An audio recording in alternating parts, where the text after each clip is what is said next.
saya bagi tahu. Ui, kau orang bercerita satu scene ni pun, kau tak tanya aku sebenarnya apa berlaku.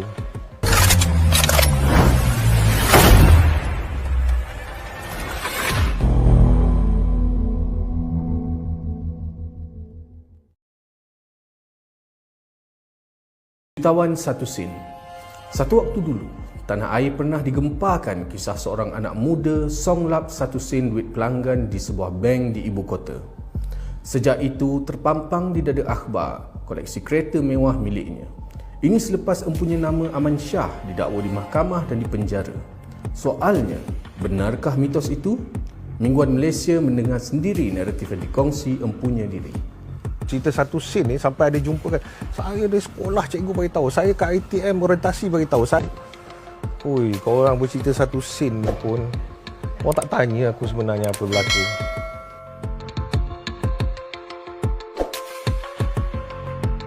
Saya sebenarnya dah semi-retire dah.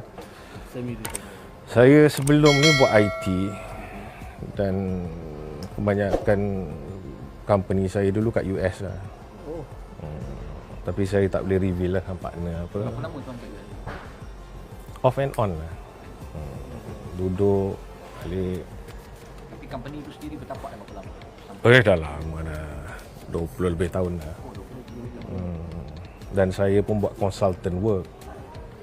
Dan sebenarnya you ada cerita apa saya keluar penjara lepas tu buat kan? Saya ni di value more di luar negeri daripada Malaysia. Okey. Dan masa saya dibebaskan, 6 company tunggu nak ambil saya kerja. Di luar negara? Luar negara. Offer yang datang adalah company-company yang saya tak mau berkait rapat, adalah dengan jus. Ada yang dengan yang bagus-bagus. Dan partner saya ada yang sampai sekarang ada yang dah meninggal. Dan sebenarnya lepas tu rezeki saya lagi banyak daripada sebelum. Okey. Saya do a lot of consultant work apa semua. What type of consultant if you don't mind? Ada benda yang saya tak boleh reveal because it involve America punya ni. Dan kita ada buat security system. Masa tu IT technology is not that advanced in Malaysia, but in US it's already like 2-3 step ahead. So yalah macam-macam lah, military security, FBI tu saya tak mau touch lah, CIA apa semua tu. It's more like I do the work, I give to contractor dia orang lah. Okay, di Amerika pun saingan dia boleh tahan, tapi dia value kita punya keupayaan lah. Kadang-kadang kita ni darah muda dan dalam kepala ni macam-macam tak puas hati. Okay? Bila tak puas hati tu dia accumulate daripada satu ke satu. Okay, saya masa sebenarnya saya kerja 2-3 bank sebelum saya kerja bank tu. Trainee officer, lepas tu lagi satu tu saya berhenti tak puas hati, saya pergi lagi satu bank. Dalam masa umur 24 tahun tu?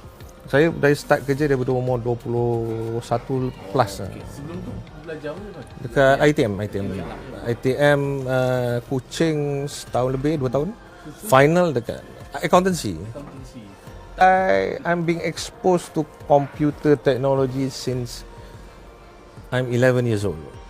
Okay, macam mana tu pasal adalah kena-mengena dengan mana saya duduk tu, jiran saya siapa, apa semua lah.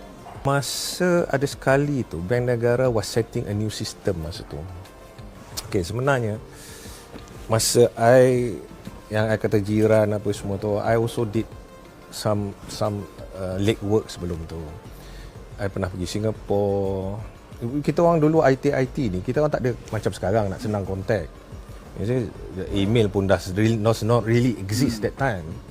It's more like phone calls apa semua kan. So sebenarnya sistem tu masa tu dekat Singapore tu I have proposed that system. Okay. And I do not know how it comes into bila I attend seminar was conducted by banks apa semua. It was almost the same system there.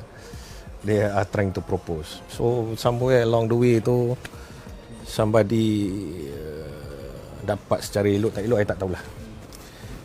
Okay, on the third day of the seminar tu ada aduh 1989 rasanya. Sebelum kes tu lah. And then I've told masa tu they have their consultants apa semua advisor that I told there's something wrong with the system. You should change. I bagi proposal, I bagi cadangan dan mengatakan weakness. Dia campak detong Sabah. You bagi dekat you punya employer. No. I've given to the one that conduct the I said look at this, read this. And I know they buang dalam tong sampah. So, nanti dalam buku I cerita. 2-3 orang. Malaysia, sorry to say lah, it's not about merit. Orang yang propose sistem ni pun ada kait dengan orang atas. So you don't carry a merit type of system. Okay, so orang yang buat tu level tak kat mana. Benda ni sampai sekarang lah, I'm sorry to say lah, I think you know about the environment Malaysia ni. Okay, whom you know. It's not what you know. Okay, so whoever is clever in that system can beat the system lah. But when you tell them there is a weakness in their system, they cannot accept. Itu yang marah. Okay. And then banyaklah orang kata, okay, in the end it's about money. Who doesn't want money? Okay. You tahu tak, I can even recreate the system. Okay, orang cakap apa lagi soalan je? Dia kata I ketua pemprosesan speech apa semua. I was never in speech department. Okay, I was never. Okay, speech department does not really exist. Proses apa? Okay, it's online.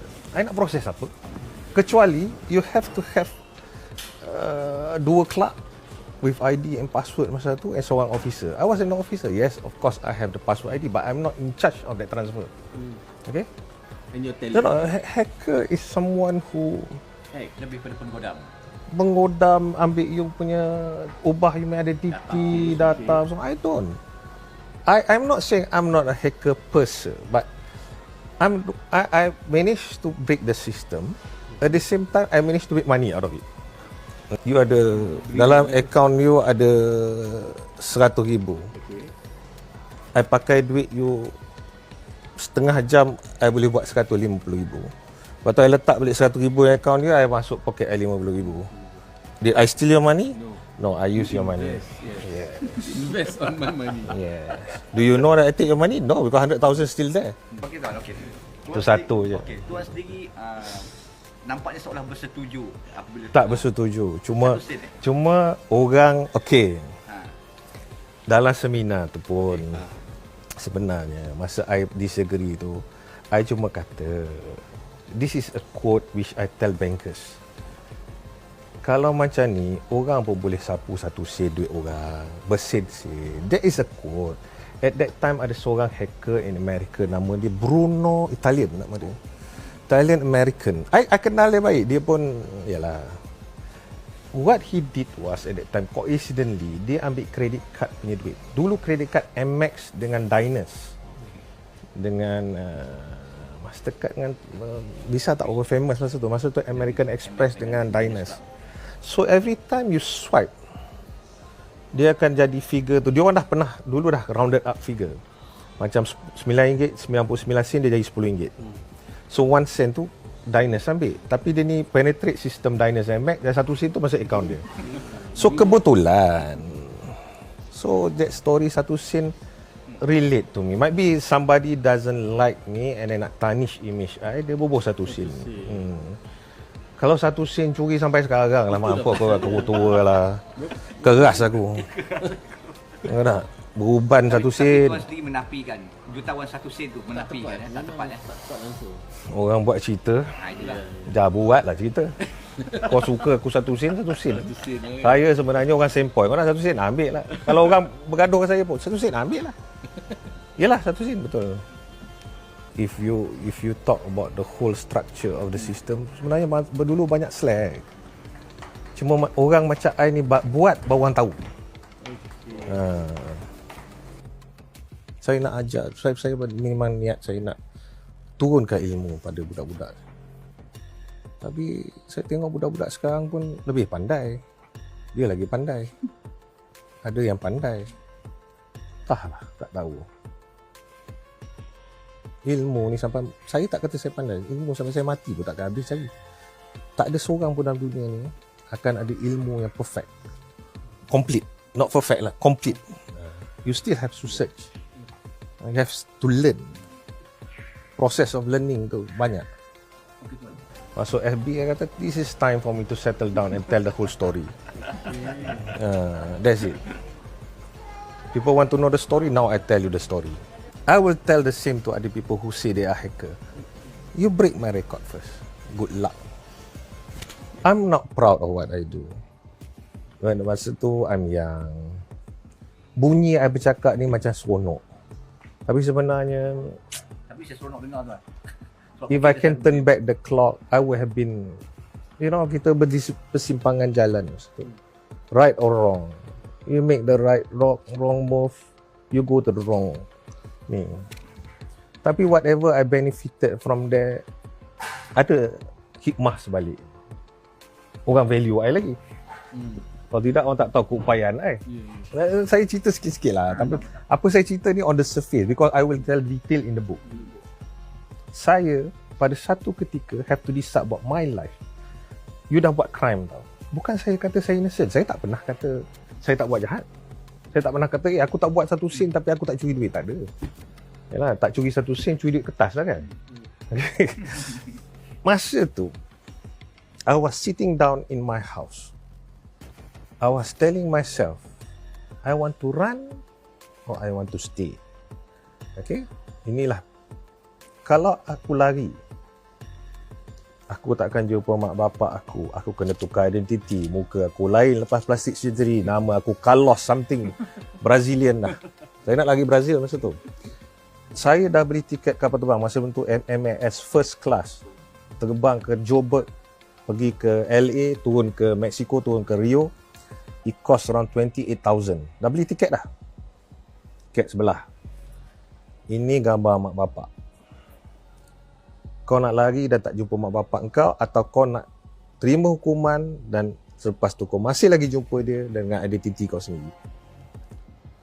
Saya koyak tiket, campak. Setelah berfikir selama 2 jam dan saya dah plan semua apa nak buat. Saya jumpa mak bapak saya. Saya cakap dengan dia.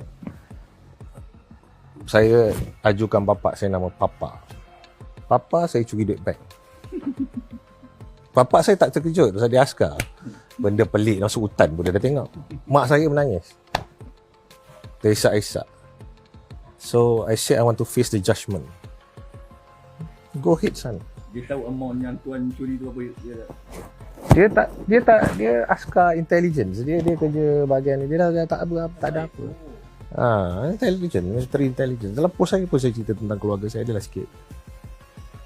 Dan dia kata, if you stay here, we could see you, son, even though you're in prison. Okay? But how long you're going to be in the prison is one matter. Okay? Why you want to run away? I want to run away. I'm no more Ahmad Shah. The moment I change my face, I cannot see my parents. You think I can see my parents after that? Sure, polis ikut parents I. Mana dia pergi? Do you want that life? I don't want that life. I rather go into prison for few years. I come out. You tahu umur I keluar berapa? 27. 27. I'm still young, brother. Okay, this one I will reveal in the book, but I will tell you now. Masa dia charge I the last, dia kata ada 4-5 charge tu, saya tak kerja bank lagi. Macam mana duit tu boleh berjalan? Dia orang tengah fikir, adakah saya create bank within a bank dekat luar yang boleh saya transfer? Itu nanti saya reveal dalam book saya. Masuk FB, saya kata, this is time for me to settle down and tell the whole story. That's it. People want to know the story, now I tell you the story. If you ask me to tell people, actually kalau you ada ilmu, guna ke jalan yang betul. Jangan jadi macam saya lah. Tapi in the end, I benefit a lot. Walaupun saya dipenjarakan, at the end, people know about me. Tapi value I ni dihargai di luar negeri. You tengok cerita Catch Me If You Can. Dia kaya lagi sekarang. Dia multi-millionaire. Janganlah idolakan. Benda salah tu. Saya melalui dua zaman. Jutawan secara haram, jutawan secara halal. Secara haram pun saya jutawan, secara halal pun saya jutawan. Kalau nak jadikan legenda tu, barangkali belajar dari barangkali saya hidup, lepas tu saya berniaga. Ambil part yang halal lah. Saya pun dibayar gaji pun halal. Kalau orang ambil ilmu saya, dia bayar US $1,000 sejam atau 1,000 sejam duit Malaysia pun menggunakan otak saya. Jadi halal. Tak ada ni. Jadi budak-budak sekarang yang banyak bertanya saya apa semua nak shortcut nak kaya. Okey, Abang Man boleh ajar tak? Bila aku kata kau boleh sanggup belajar 15 tahun. Lama je Mama, kau ingat 15 hari. Manusia sekarang semua nak instant, Maggi Mee. Lepas tu ada yang scammer kata RM10 hari ni, besok beli RM10,000. Bohong semua. Kau jahat pun kau kena usaha juga. Kau jahat pun kena usaha. Aku jahat pun aku kena belajar ilmu komputer. Macam mana ni nak godak sana, macam mana nak ceroboh sana. Bukannya datang tiba-tiba kau bangun, wah besok boleh kaya. Tak ada.